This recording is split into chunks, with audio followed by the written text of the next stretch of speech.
평생을 모범 운전자로 살아온 영국의 한 노인에게 닥친 절체절명의 위기. 도로 위의 무법자들은 교묘하게 사고를 조작하고 늙은 운전자를 벼랑 끝으로 몰았습니다. 경찰조차 고개를 돌리던 그 순간 억울한 누명을 단 한 방에 날려버린 것이 있었습니다. 영국 경찰도 사기꾼들도 입을 다물지 못하게 만든 것. 바로 한국인 사위가 선물한 특별한 기술이었습니다. 말 한마디 없이 오직 진실로만 세상을 침묵시킨 통쾌한 사이다 현장. 그 놀라운 이야기를 지금 시작합니다. 잠깐 좋아요와 구독해주시면 정말 감사하겠습니다. 저는 해롤드입니다. 올해로 78, 런던 토박이죠. 제 손은 40해 동안 커다란 2층 버스의 운전대를 붙잡고 있었습니다. 비가 내리는 날도, 눈이 쌓이는 날도, 안개가 자욱한 새벽에도 저는 그 붉은 버스를 몰았어요. 빅토리아역에서 킹스크로스까지, 옥스퍼드 서커스를 지나 피카딜리까지. 런던의 심장을 가로지르는 그 길을 수천 번도 넘게 달렸습니다. 그리고 단 한 번의 사고도 내지 않았어요. 그것이 제 인생에서 가장 자랑스러운 훈장이었습니다. 은퇴하던 날 회사에서 조촐한 파티를 열어줬어요. 동료들이 박수를 치고 사장님이 직접 감사패를 건네주셨죠. 40해 무사고. 그 5글자가 새겨진 금빛 명패를 받아들던 순간 저는 가슴이 벅차올랐습니다. 이것이 바로 제가 평생 지켜온 것이구나. 사람의 목숨을 싣고 달리는 운전자로서 저는 한 번도 그 무게를 잊은 적이 없었거든요. 하지만 은퇴 후의 세상은 제게 너무나 차가웠습니다. 버스 기사 해롤드가 아닌 그냥 늙은 해롤드가 된 순간부터 모든 것이 달라졌어요. 면허를 갱신하러 가면 젊은 직원들이 제 서류를 유독 오래 들여다봤습니다. 보험회사에서는 해마다 보험료를 올렸고 어느 날은 갱신 거부 통지서까지 날아왔어요. 사유란에는 이렇게 적혀 있더군요. 고령 운전자 위험군. 40해 동안 단 한 건의 사고도 없었던 사람이 나이가 많다는 이유 하나만으로 위험군이 되어버린 겁니다. 동네 마트에 갈 때면 딸 엘리가 늘 물었습니다. 아빠, 오늘도 직접 운전하게요? 차라리 제가 모셔다 드릴까요? 그 말투는 분명 걱정이었겠지만 저에게는 비수처럼 꽂혔어요. 마치 저를 믿지 못하겠다는 것처럼 들렸거든요. 아내 메리도 마찬가지였습니다. 여보, 요즘 밤눈이 좀 어둡지 않아요? 낮에만 다니면 안 될까요? 사랑하는 사람들의 입에서 나오는 그 조심스러운 말들이 저를 조금씩 무너뜨렸습니다. 가장 서러운 건 뉴스를 볼 때였어요. 텔레비전에서는 하루가 멀다 하고 고령 운전자 사고 소식을 전했습니다. 브레이크와 엑셀을 헷갈려서 건물로 돌진했다느니, 역주행을 해서 대형 사고가 났다느니. 그럴 때마다 아내와 딸의 눈빛이 저를 향했어요. 말은 하지 않았지만 그 눈빛이 무슨 뜻인지 저는 알았습니다. 아빠도 조심해야 해요. 당신도 이제 늙었잖아요. 저는 그 눈빛을 마주할 때마다 고개를 숙였습니다. 40해의 명예가 78이라는 숫자 앞에서는 아무 소용이 없더군요. 그런 저를 유일하게 운전자로 대우해주는 사람이 있었습니다. 한국에서 온 사위, 기석이었어요. 기석은 5년 전에 딸 엘리와 결혼했습니다. 처음에 저는 솔직히 걱정이 많았어요. 다른 나라 사람이, 다른 문화에서 자란 사람이 과연 우리 딸을 행복하게 해줄 수 있을까? 영국 사위도 많은데 왜 하필 한국 사람이야? 속마음을 털어놓자면 그런 편견도 있었습니다. 하지만 기석은 제 걱정을 하나하나 무너뜨렸어요. 기석은 말이 많지 않은 사람이었습니다. 하지만 행동으로 보여주는 사람이었죠. 명절이면 누가 시키지 않아도 장을 봐왔고 제가 아플 때는 병원까지 데려다 줬어요. 무엇보다 저를 할아버지라고 부르지 않았습니다. 늘 아버님이라고 불렀어요. 한국에서는 장인어른을 아버지처럼 모신다고 하더군요. 처음에는 어색했지만 시간이 지나자 그 호칭이 참 따뜻하게 느껴졌습니다. 기석은 제 낡은 세단을 자신의 차처럼 아꼈어요. 한 달에 한 번은 직접 세차를 해줬고 엔진 오일도 제때 갈아줬습니다. 그리고 지난주 기석은 제 차 앞유리에 낯선 검은 물체를 달았어요. 생긴 건 투박했습니다. 네모난 상자에 렌즈 같은 게 2개 달려 있었죠. 저는 그게 뭔지 몰랐습니다. 아버님, 이건 한국에서 온 블랙박스라는 겁니다. 기석이 말했어요. 영국에선 흔치 않지만 한국에선 거의 모든 차에 달려 있어요. 도로 위의 눈이라고 생각하시면 됩니다. 저는 그 말이 탐탁지 않았어요. 시야를 가리는 것 같기도 했고 무엇보다 감시당하는 기분이 들었거든요. 내가 운전을 못해서 이런 걸 다는 건가? 퉁명스럽게 물었더니 기석은 잠시 침묵하더니 희미하게 웃었습니다. 아니요, 아버님. 아버님의 운전 실력은 제가 본 사람 중에 최고입니다. 40해 무사고가 어디 쉬운 일입니까? 이건 아버님의 실력을 의심해서 다는 게 아닙니다. 이건 아버님을 지키기 위한 물건이에요. 말하자면 도로 위의 변호사 같은 거죠. 도로 위의 변호사. 그 말이 무슨 뜻인지 저는 그때 이해하지 못했습니다. 그저 사위의 마음이 고마우면서도 한편으로는 서운했어요. 나도 이제 이런 기계의 도움을 받아야 하는 처지가 됐구나. 그런 생각이 들었거든요. 하지만 저는 곧 깨닫게 됩니다. 이 작은 검은 상자가 제 인생 최대의 위기에서 저를 구해줄 유일한 방패가 되리라는 것을. 일요일 오후였습니다. 런던에서는 드물게 햇살이 비치는 날이었어요. 우리 가족은 오랜만에 외식을 하기로 했습니다. 목적지는 템스강 근처의 작은 레스토랑이었어요.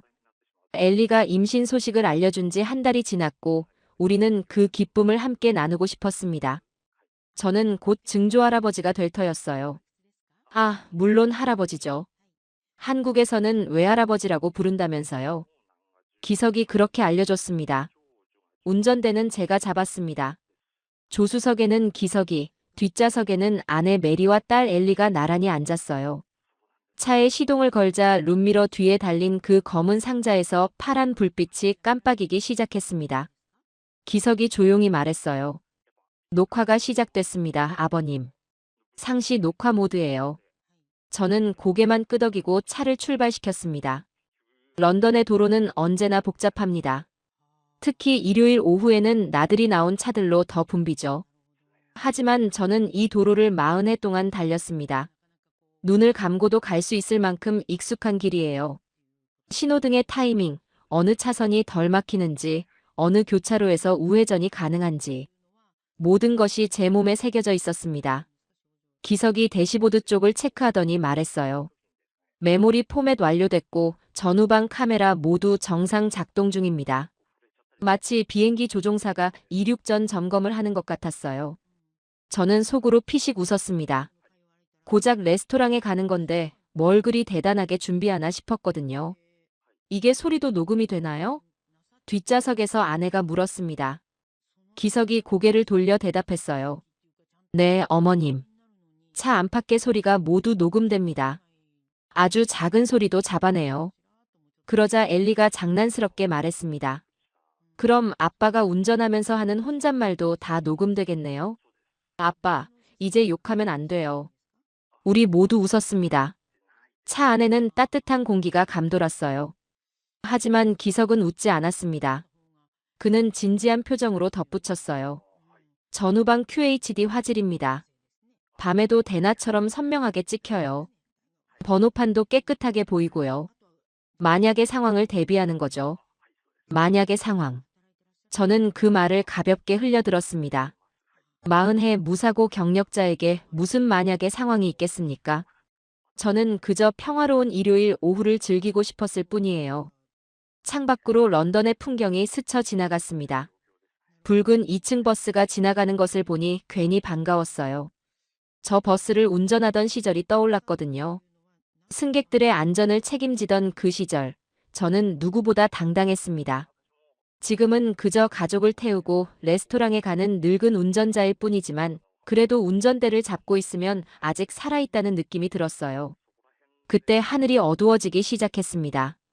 런던의 날씨는 정말 변덕스러워요. 아까까지 햇살이 비치더니 어느새 먹구름이 몰려오고 있었습니다. 빗방울이 앞유리에 떨어지기 시작했어요. 저는 와이퍼를 켰습니다. 규칙적인 소리가 차 안을 채웠죠. 사각, 사각, 사각. 마치 시계 초침 소리 같았습니다. 아버님, 비가 오니까 천천히 가셔도 됩니다. 기석이 조심스럽게 말했어요. 저는 괜찮다고 대답했습니다. 이 정도 비는 아무것도 아니에요. 40해 동안 온갖 날씨에 버스를 몰았는데 이까지 빗줄기가 대수겠습니까? 하지만 기석의 말에는 이유가 있었습니다. 그는 창밖을 유심히 살피고 있었어요. 무언가 불안한 듯한 표정이었죠. 저는 그때 그 표정의 의미를 알지 못했습니다. 교차로가 가까워지고 있었습니다. 신호등이 녹색으로 바뀌었고 저는 천천히 속도를 높였어요. 앞에는 화려하게 개조된 스포츠카 한 대가 달리고 있었습니다. 번쩍이는 금색 휠에 낮게 깔린 차체, 요란한 배기음. 요즘 젊은이들이 좋아하는 그런 차였어요. 저는 그 차와 적당한 거리를 유지하며 따라갔습니다. 그런데 이상했습니다. 그 스포츠카가 갑자기 속도를 줄이더니 제 차 앞에서 느릿느릿 기어가기 시작한 거예요. 신호는 아직 녹색인데 말이죠. 저는 브레이크를 밟았습니다. 뭐 하는 거지? 속으로 중얼거렸어요. 기석이 몸을 앞으로 기울이며 앞차를 주시했습니다. 그의 눈빛이 날카로워졌어요. 아버님, 저 차 이상합니다. 거리 좀 더 두세요. 저는 기석의 말대로 속도를 더 줄였습니다. 그리고 정지선 앞에 멈춰 섰어요. 신호가 빨간색으로 바뀌었거든요. 앞에 스포츠카도 멈췄습니다. 빗줄기가 점점 굵어지고 있었어요. 와이퍼가 더 빠르게 움직였습니다. 저는 아무 생각 없이 신호가 바뀌기를 기다렸습니다. 그저 평화로운 일요일 오후의 한 장면이었어요. 레스토랑에서 맛있는 음식을 먹고 곧 태어날 손주 이야기를 나눌 생각에 마음이 설레기까지 했습니다. 바로 그 순간이었습니다. 쿵! 둔탁한 소리와 함께 차체가 크게 흔들렸어요. 저는 본능적으로 브레이크를 더 세게 밟았습니다. 뒷좌석에서 아내와 엘리의 비명이 터져나왔어요. 아빠, 여보, 세상에 무슨 일이야? 저는 정신이 아찔했습니다. 분명 저는 멈춰 있었어요. 신호를 지키고 정지선 안에 서 있었습니다. 그런데 대체 왜 이런 일이 벌어진 걸까요? 앞을 보니 제 차의 범퍼가 스포츠카의 뒷부분에 닿아 있었습니다. 하지만 저는 움직이지 않았어요. 움직일 수가 없었습니다. 분명히 브레이크를 밟고 있었으니까요. 그렇다면 답은 하나였습니다. 앞차가 후진을 한 거예요.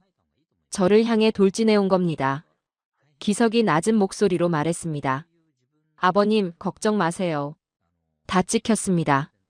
그 말의 의미를 저는 곧 알게 됩니다. 스포츠카에서 3명의 청년이 내렸습니다. 비를 맞으면서도 그들은 전혀 서두르지 않았어요. 오히려 여유로워 보였습니다. 마치 이 상황을 즐기는 것처럼요.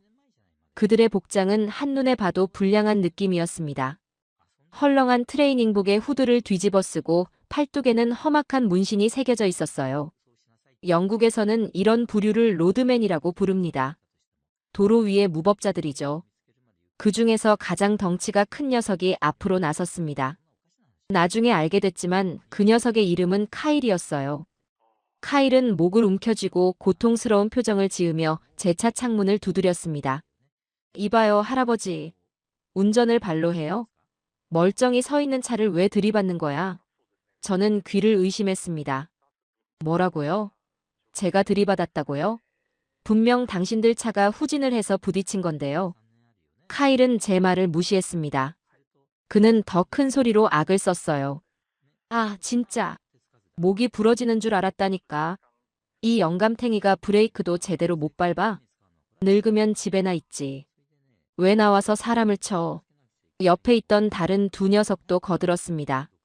맞아, 우리 완전히 서 있었는데 뒤에서 쿵 하고 박더라고. 하마터면 큰일 날 뻔했어. 그들의 연기는 능숙했습니다.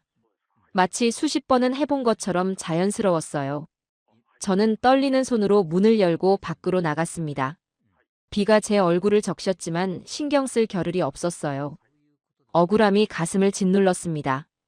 잠깐만요. 저는 분명히 멈춰 있었습니다.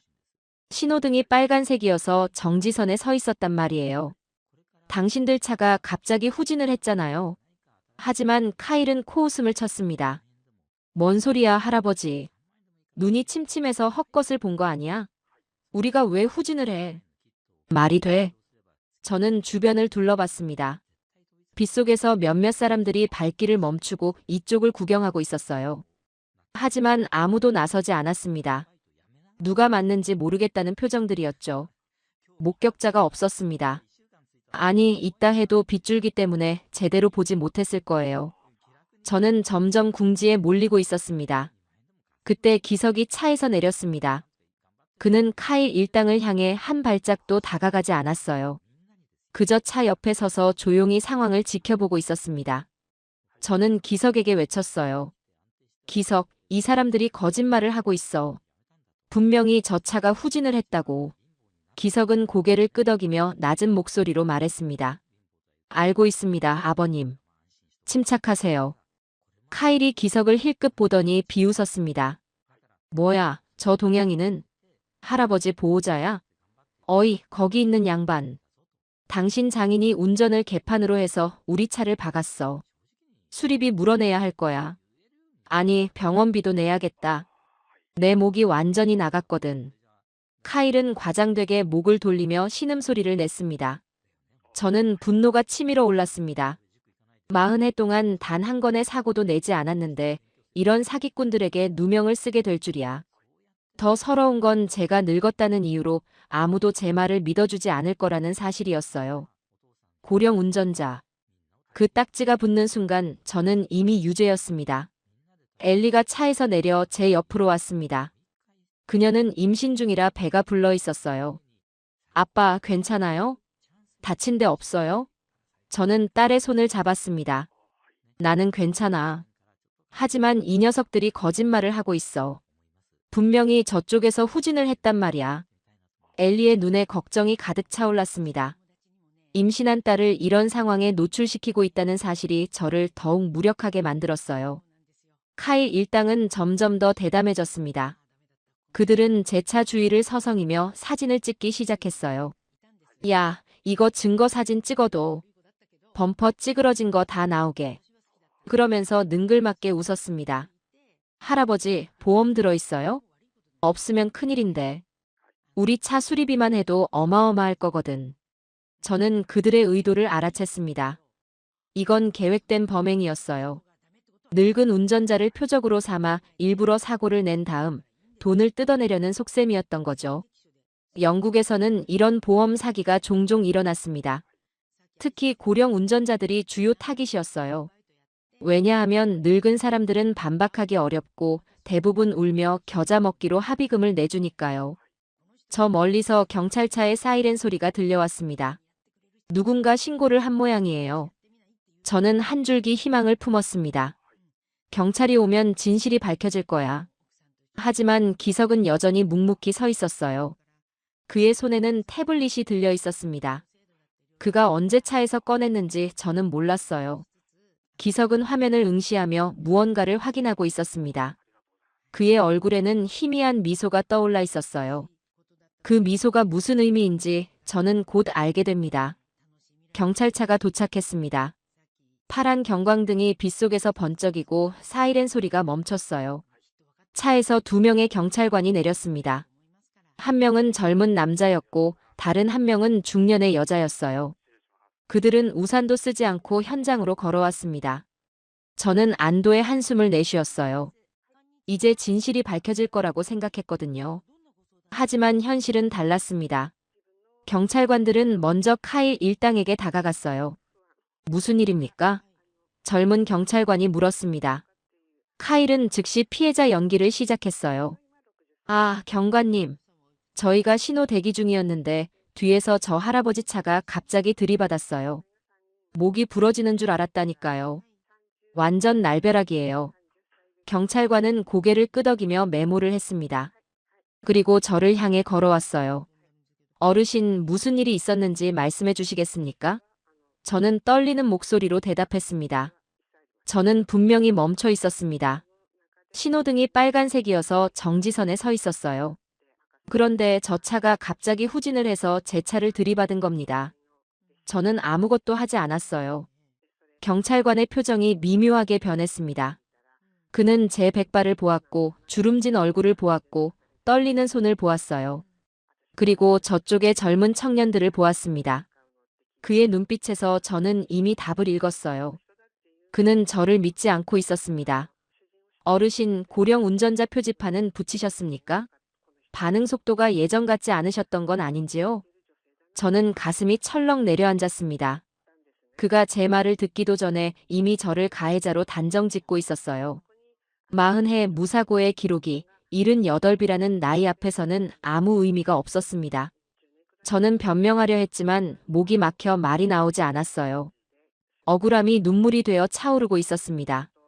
중년의 여자 경찰관이 주변을 둘러봤습니다. 이 교차로에 CCTV가 있습니까? 젊은 경찰관이 고개를 저었어요. 아니요, 이쪽에는 없습니다. 예산 문제로 아직 설치가 안 됐어요. 그 말에 카일이 씩 웃었습니다. 눈치가 빠른 녀석이었어요. 그는 자신들에게 유리한 상황이라는 것을 알고 있었습니다. CCTV가 없으면 증거가 없고 증거가 없으면 늙은이의 말보다 젊은이의 말이 더 신빙성 있게 들리니까요. 카일이 다가와서 제 앞에 섰습니다. 그는 마치 저를 가르치듯이 말했어요. 할아버지, 솔직히 인정하시죠? 나이 드시면 반응 속도가 느려지는 거 당연한 거잖아요. 브레이크 밟는 게 조금 늦었던 거 맞죠? 저는 부들부들 떨렸습니다. 아니요. 저는 브레이크를 밟고 있었어요. 당신들이 후진을 한 거라고요. 하지만 카일은 고개를 절레절레 흔들었어요. 에이, 거짓말하시네. 우리가 왜 후진을 해요? 말이 안 되잖아요, 경관님. 우리는 그냥 신호 기다리고 있었는데 뒤에서 쿵 하고 박힌 거예요. 다른 두 녀석도 맞장구를 쳤습니다. 맞아요. 저희 셋 다 증인이에요. 완전히 서 있었는데 뒤에서 들이받았다니까요. 경찰관은 도로 바닥을 살펴봤습니다. 빗길이라 타이어 자국이 선명하지 않았어요. 스키드 마크라고 하죠. 급정거를 했을 때 남는 검은 자국 말이에요. 하지만 비 때문에 모든 흔적이 씻겨나가고 있었습니다. 물리적 증거도 없었습니다. 저는 점점 더 깊은 수렁에 빠져들고 있었어요. 딸 엘리가 나서서 경찰관 앞을 막아섰습니다. 말 조심하세요. 우리 아빠는 40해 동안 버스를 모신 베테랑이에요. 단 한 번의 사고도 없었다고요. 저 사람들이 거짓말을 하는 거예요. 엘리의 목소리가 떨리고 있었습니다. 임신한 몸으로 비를 맞으며 아버지를 변호하는 딸의 모습이 저를 더욱 비참하게 만들었어요. 경찰관은 난처한 표정을 지었습니다. 아가씨, 이해합니다만 저희도 증거 없이는 판단을 내리기 어렵습니다. 목격자도 없고 CCTV도 없으니까요. 그러자 카일이 끼어들었어요. 아, 목격자 있잖아요. 저희 셋이 다 봤다니까요. 저 할아버지가 들이받은 거 확실해요. 저는 하늘이 무너지는 기분이었습니다. 40해의 명예가 늙은이의 실수로 둔갑하는 순간이었어요. 경찰관은 저에게 신분증을 요구했고 저는 떨리는 손으로 지갑에서 면허증을 꺼냈습니다. 경찰관이 제 생년월일을 확인하더니 작은 한숨을 내쉬었어요. 그 한숨이 저에게는 사형 선고처럼 들렸습니다. 바로 그때 기석이 움직였습니다. 그는 천천히 경찰관에게 다가갔어요. 그의 손에는 태블릿이 들려 있었습니다. 경관님, 잠시만요. 보여드릴 게 있습니다. 카일이 비웃으며 말했어요. 뭐야, 스마트폰으로 찍었어? 우리가 박는 거 못 찍었을걸. 하지만 기석은 대꾸하지 않았습니다. 그는 묵묵히 태블릿 화면을 경찰관 앞에 들이밀었어요. 기석은 경찰관에게 태블릿 화면을 보여주었습니다. 경관님, 이 영상을 먼저 봐주시겠습니까? 사고 발생 1분 전부터의 기록입니다. 경찰관은 의아한 표정으로 화면을 들여다봤어요. 카일 일당도 목을 빼고 구경했습니다. 그들은 여전히 여유로운 표정이었어요. 대체 뭘 찍었길래 저러나 싶은 눈치였죠. 기석이 재생 버튼을 눌렀습니다. 화면에 영상이 흘러나오기 시작했어요. 처음에는 앞유리 너머로 빗방울이 맺힌 풍경이 보였습니다.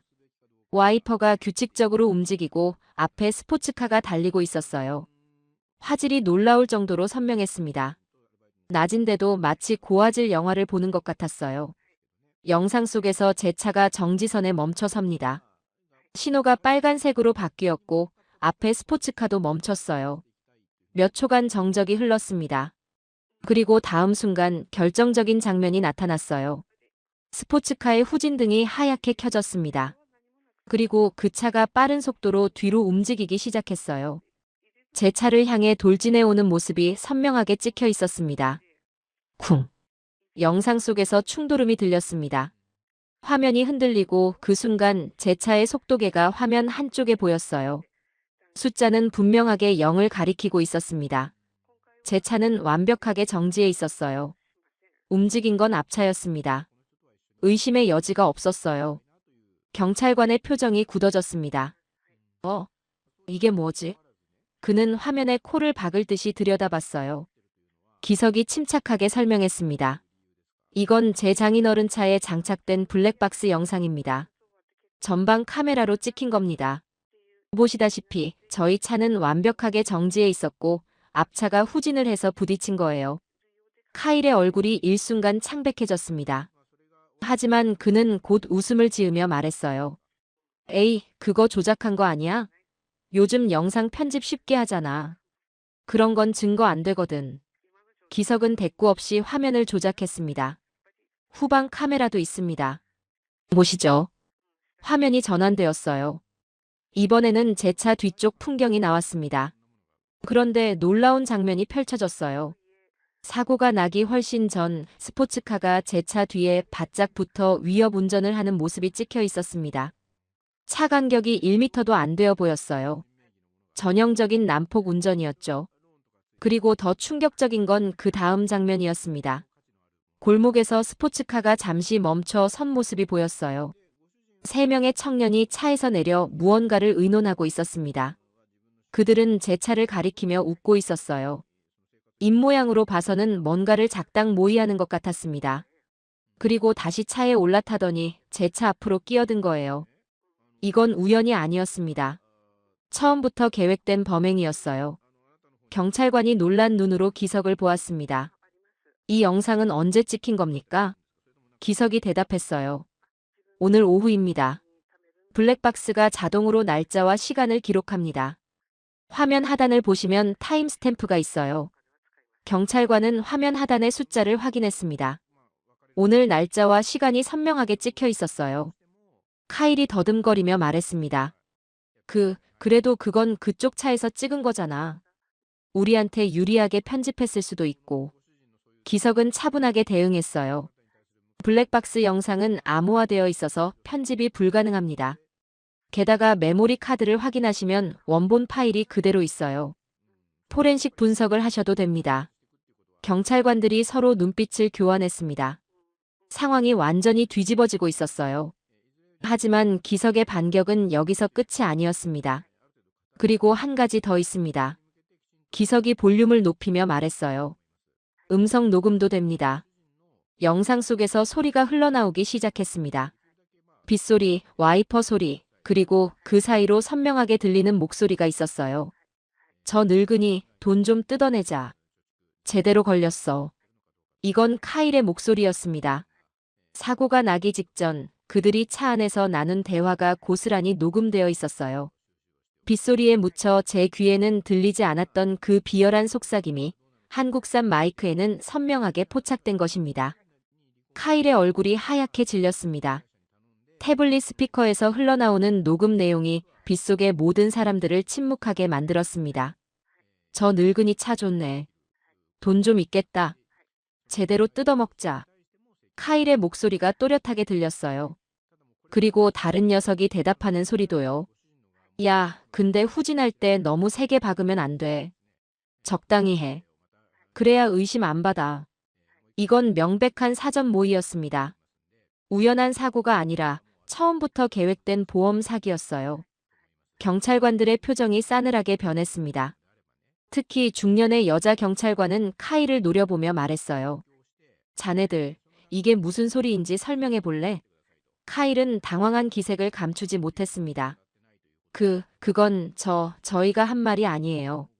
조작된 거라니까요. 하지만 그의 변명은 공허하게 울렸어요. 녹음 속의 목소리는 분명히 그의 것이었고 방금 전에 들은 그의 고함 소리와 똑같았으니까요. 기석은 여전히 침착했습니다. 경관님, 이 블랙박스는 영상뿐 아니라 차량 속도, GPS 위치 정보, 충격 감지 데이터까지 기록합니다. 원하시면 모든 데이터를 제공해 드릴 수 있어요. 조작의 여지가 없는 객관적 증거입니다. 경찰관이 고개를 끄덕였어요. 알겠습니다. 이 영상과 녹음은 결정적인 증거가 될 것 같군요. 카일 옆에 있던 녀석 하나가 슬그머니 뒷걸음질 치기 시작했습니다. 도망치려는 거였어요. 하지만 젊은 경찰관이 재빨리 그의 팔을 잡았습니다. 어디 가려고? 꼼짝 마. 또 다른 녀석도 붙잡혔어요. 세 명의 사기꾼은 이제 더 이상 여유로운 표정이 아니었습니다. 방금까지 깁스를 한 척 목을 부여잡던 카일은 어느새 목 통증을 잊은 듯 멀쩡하게 서 있었어요. 중년의 여자 경찰관이 저에게 다가왔습니다. 그녀는 모자를 살짝 들어올리며 정중하게 고개를 숙였어요. 선생님, 정말 죄송합니다. 저희가 큰 실수를 할 뻔했습니다. 선입견을 가지고 판단했던 점 깊이 사과드립니다. 저는 멍하니 서 있었습니다. 방금 전까지 저를 가해자 취급하던 경찰관이 이제는 고개를 숙이고 있었어요. 상황이 너무 빠르게 변해서 정신이 없었습니다. 젊은 경찰관이 카일 일당에게 수갑을 채웠습니다. 자네들은 특수상해 및 보험 사기 미수 혐의로 체포한다. 카일이 악을 썼어요. 아니, 이게 뭔 소리야. 우리가 뭘 잘못했다고. 하지만 그의 외침은 이미 힘을 잃었습니다. 증거가 너무 명확했으니까요. 세 명의 사기꾼은 경찰차에 실려갔습니다. 화려하게 개조된 그들의 스포츠카는 견인차에 의해 끌려가게 되었어요. 저는 비를 맞으며 멍하니 서 있었습니다. 믿기지 않았어요. 몇 분 전만 해도 저는 인생 최대의 위기에 처해 있었습니다. 40해의 명예가 한순간에 무너질 뻔했어요. 그런데 지금 모든 것이 뒤집어졌습니다. 저를 구한 건 변호사도 목격자도 CCTV도 아니었어요. 바로 사위 기석이 제 차에 달아준 작은 검은 상자, 그 한국에서 온 기계였습니다. 기석이 조용히 제 옆으로 왔습니다. 그는 말없이 우산을 펴서 저를 가려줬어요. 아버님, 많이 놀라셨죠? 이제 괜찮습니다. 저는 기석의 얼굴을 바라봤습니다. 그의 눈에는 걱정과 안도가 섞여 있었어요. 저는 목이 메어 말이 나오지 않았습니다. 그저 고개만 끄덕였어요. 엘리가 달려와서 저를 껴안았습니다. 아빠, 정말 다행이야. 너무 무서웠어. 임신한 딸의 몸이 떨리고 있었어요. 아내 메리도 눈물을 글썽이며 제 손을 잡았습니다. 여보, 괜찮아요? 정말 아찔했어. 저는 가족들을 둘러보았습니다. 그리고 깨달았어요. 기석이 제 차에 달아준 건 단순한 카메라가 아니었습니다. 그것은 저를 향한 사위의 깊은 존경이었고 늙은 장인이 세상의 편견에 짓밟히지 않도록 지켜주는 단단한 방패였던 거예요. 저는 떨리는 목소리로 기석에게 말했습니다. 고맙네, 기석. 정말 고마워. 기석은 고개를 저으며 대답했어요. 아버님, 저야말로 감사합니다. 저를 가족으로 받아주셔서요. 그 말에 저는 끝내 눈물을 흘리고 말았습니다. 빗물인지 눈물인지 모를 것이 뺨을 타고 흘러내렸어요. 비가 여전히 내리고 있었지만 제 마음은 맑게 개어 있었습니다. 사건 처리가 모두 끝났습니다. 경찰관들은 제게 다시 한번 사과를 하고 필요한 서류를 안내해줬어요. 카일 일당은 경찰서로 끌려갔고 우리 가족은 드디어 집으로 돌아가게 되었습니다. 레스토랑 외식은 당연히 취소됐지만 아무도 그것을 아쉬워하지 않았어요. 살아서 무사히 명예를 지키고 돌아가는 것만으로도 충분했으니까요. 돌아가는 길에는 기석이 운전대를 잡았습니다. 저는 조수석에 앉아서 창밖을 바라봤어요. 비는 그쳤지만 하늘은 여전히 흐렸습니다. 회색빛 구름 사이로 저녁 노을이 살짝 비치고 있었어요. 런던의 거리가 스쳐 지나갔습니다. 40해 동안 달렸던 그 익숙한 길들이요. 저는 룸미러 뒤에 달린 블랙박스를 올려다봤습니다. 파란 불빛이 여전히 규칙적으로 깜빡이고 있었어요. 아까 그 사건 전까지만 해도 저는 이 기계가 거슬렸습니다. 감시당하는 것 같았고 제 운전 실력을 못 믿는 것 같았거든요. 하지만 이제는 다르게 보였어요. 이 작은 기계가 제 40해의 명예를 지켜줬습니다. 기석, 영국에는 이런 게 별로 없다네. 제가 말을 꺼냈어요. 사생활 침해니 뭐니 해서 말이야. 사람들이 카메라로 찍히는 걸 싫어하거든. 기석은 고개를 끄덕이며 대답했습니다. 네, 저도 알고 있어요. 문화 차이죠. 하지만 한국에서는 조금 다르게 생각합니다. 블랙박스는 서로를 지키기 위한 거예요. 억울한 사람이 없도록요. 억울한 사람이 없도록. 그 말이 가슴에 깊이 새겨졌습니다. 오늘 제가 겪은 일이 바로 그랬거든요. 만약 블랙박스가 없었다면 저는 억울한 가해자가 됐을 거예요. 40회의 무사고 기록은 물거품이 되고 늙어서 사고를 낸 노망난 할아버지로 기억됐겠죠. 생각만 해도 끔찍했습니다. 뒷좌석에서 엘리가 말했어요. 아빠, 기석 씨가 이 블랙박스 모델 고르느라 며칠 밤을 샌 줄 알아? 어두운 데서도 번호판이 제일 잘 보이는 렌즈여야 한다고, 각도는 몇 도가 좋다고, 메모리 용량은 얼마나 되어야 하느니. 완전 집착 수준이었다니까. 저는 기석을 바라봤어요. 그가 쑥스러운 듯 웃고 있었습니다. 아버님이 영국 도로에서 안전하게 다니시려면 최고급 모델이어야죠. 기석이 말했어요. 한국에서는 좋은 블랙박스를 선물하는 게 효도예요. 부모님 차에 달아드리는 거 거의 문화 같은 거거든요. 아버님한테도 그렇게 해드리고 싶었어요. 저는 목이 메었습니다. 이 청년이 제 딸과 결혼한 지 5년이 됐어요. 처음에는 다른 나라 사람이라 걱정도 했고 편견도 있었습니다. 하지만 기석은 그 모든 벽을 행동으로 허물었어요. 아내 메리가 뒷좌석에서 제 어깨를 두드렸습니다. 여보, 우리 사위 정말 대단하지 않아요? 저는 고개를 끄덕였어요. 그래, 정말 대단해. 내가 복이 많은 사람이야. 기석이 손을 내저었습니다. 아버님, 그런 말씀 마세요. 저야말로 이런 가족을 만나서 행복한 거예요. 차가 집 앞에 도착했습니다. 저는 차에서 내리면서 다시 한번 그 블랙박스를 올려다봤어요. 작은 검은 상자. 하지만 그 안에는 제 인생 최대의 위기를 넘길 수 있게 해준 모든 것이 담겨 있었습니다. 진실을 기록하는 눈, 정의를 증명하는 입, 그리고 저를 지켜주는 사위의 마음까지요. 집 안으로 들어가면서 저는 생각했습니다. 이 기계가 한국에서 왔다고 했지. 한국이라는 나라가 궁금해졌어요. 어떤 나라이기에 이런 기술을 만들었을까? 어떤 문화이기에 부모님 차에 이런 걸 달아드리는 게 효도가 될까? 저는 언젠가 꼭 한국에 가보고 싶다는 생각을 했습니다. 사위의 고향, 그리고 오늘 저를 구해준 그 기술이 탄생한 나라를요.